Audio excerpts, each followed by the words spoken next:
We are back.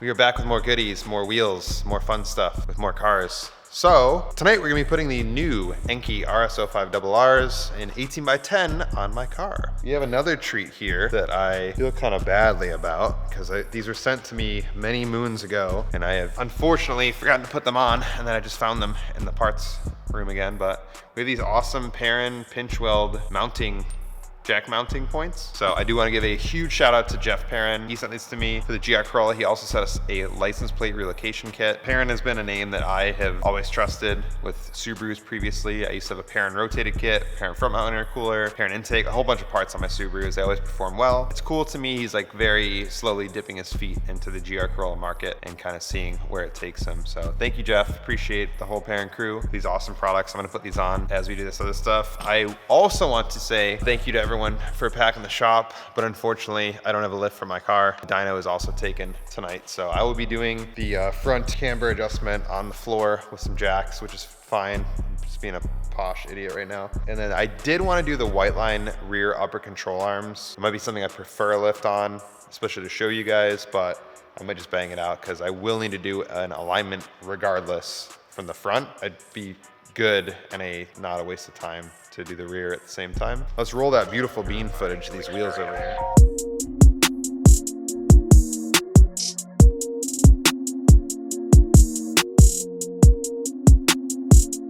I'm gonna jack the back of the car up now and start there. I'm gonna get the Perrin pinch weld jack points installed and then we'll get the car in the air. I'm gonna start with the rear as far as the wheels go, just because like I said, I wanna see if I can do those upper control arms first. Front should be easy. It's just the 2 knuckle bolts and then spacing that out to make sure that we have enough room. Happy customer leaving. Thanks, Sal. Let's get going. All right, here are those beautiful white line rear lower control arms. Yeah, these things are beefy and adjustable. I'm gonna take a quick peek and see what we're working with, and I'll see if this might be an option for today or live to fight another one.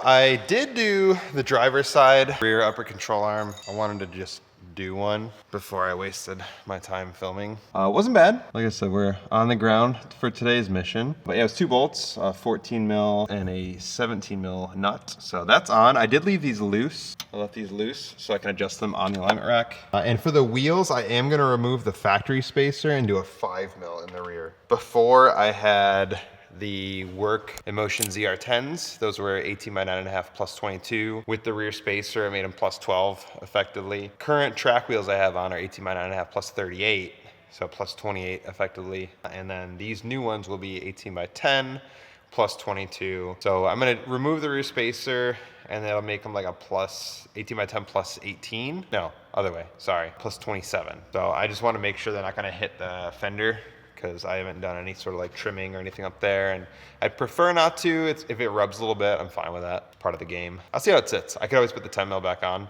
no biggie, but we'll start with the 5 and see where we go. So yeah, you can kind of see what I was talking about, like the lip just poking out from the tire, but yeah, these look pretty awesome. This is with the 5 mil spacer. The car will sit on the ground and bring the wheel further in. I think we'll be okay, but if not, I'll just take the spacer out. That's the cool part about these cars I actually really like. I like the fact that they have a spacer. I like if you need to take it out, make some room, not a problem. So I think at this point, I'm actually going to go to the front and tackle that. Just get this side done and then I'll move to the other. So we're gonna have the bolts. This is the upper control arm right here. Kind of see it goes around a few other bits. It's kind of hard to get in here. There's gonna be the 14 mil bolt side and the 17 nut side, and then the inside is vice versa. So it's the other way around. So I'm gonna go ahead and pull that off and get the new one set up. All right, so we got the first nut and bolt out. I should just keep those facing the same way on the floor, and I'll put the other one here. The nut inside there is a little hard to get to. It's kind of between the subframe and the gas tank, but there's a little cubby kind of through here.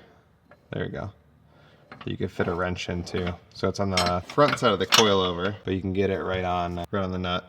And the back here, I'm just gonna use an extension and a breaker bar. All right, so once again, we got the old and the new. And what I'm gonna do for now is just line up the mounting holes, make it as close to stock as possible.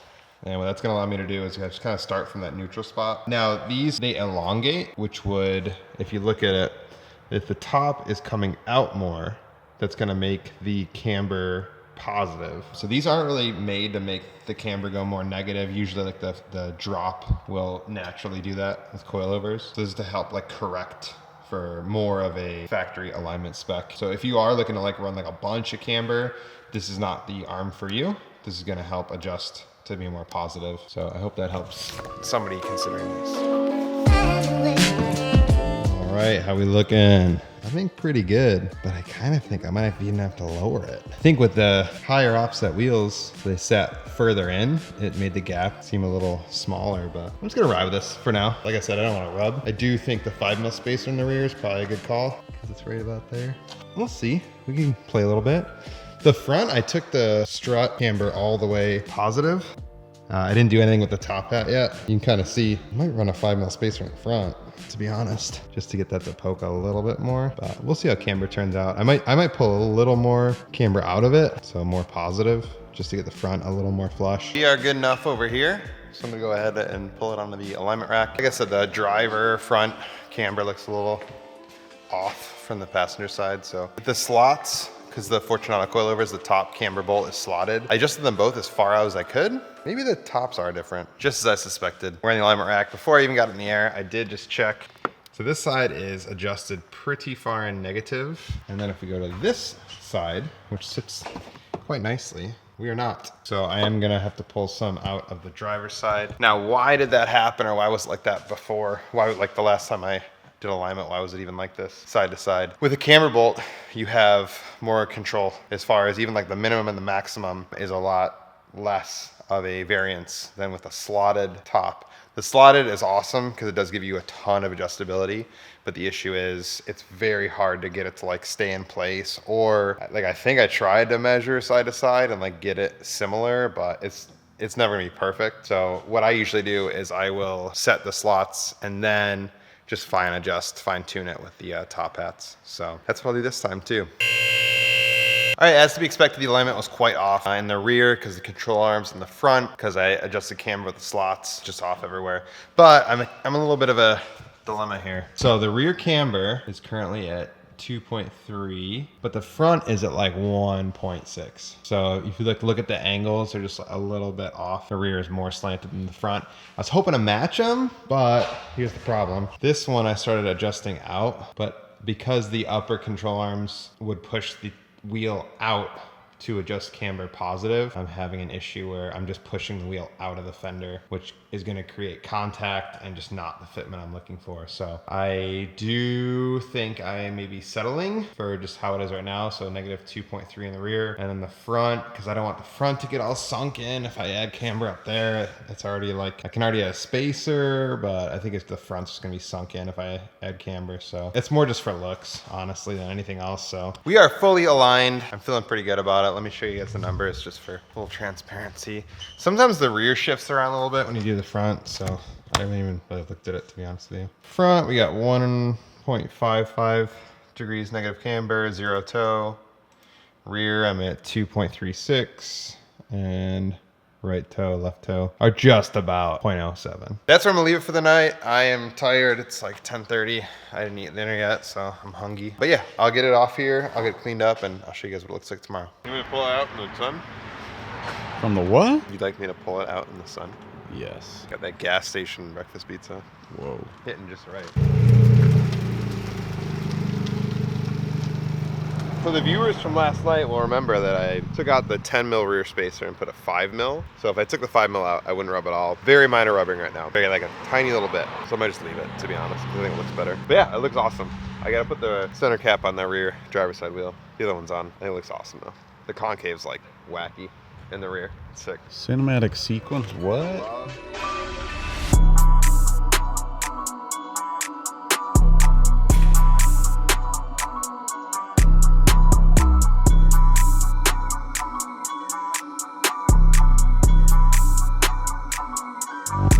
I I love these wheels. I am so happy with how these came out. Kind of exactly what I was looking for with the set of wheels. I like the rear flares are just so aggressive on these cars. I feel like I just wanted like a wheel that the rear kind of stood out a little more. So I think the concave in the back looks like wild. Like every time I've walked past the car over the past 12 hours, it's just like nutty, the concave in the rear. Super happy with it. Yeah, these are 18 by 10. Front is plus 30, rear is plus 22 with a 5mm spacer, a 265/35 18 tires. If you guys looking for any wheels or any other part for your GR Corolla, check us out, circuitdemon.com. Probably have these wheels with like a picture of it just so you guys can check them out. They have these in the dark gunmetal, which these are, and then also the, I forget what color silver, formula silver maybe, something like that. But it's like a bright silver. Kind of wish I would have done silver to be honest, but the dark's cool too. If you like our videos on installing things, testing different parts out, reviews of cars, reviews of parts for the GR Corolla, please subscribe to our channel. Really appreciate it. Leave a comment or a like as well, and we will see you in the next video.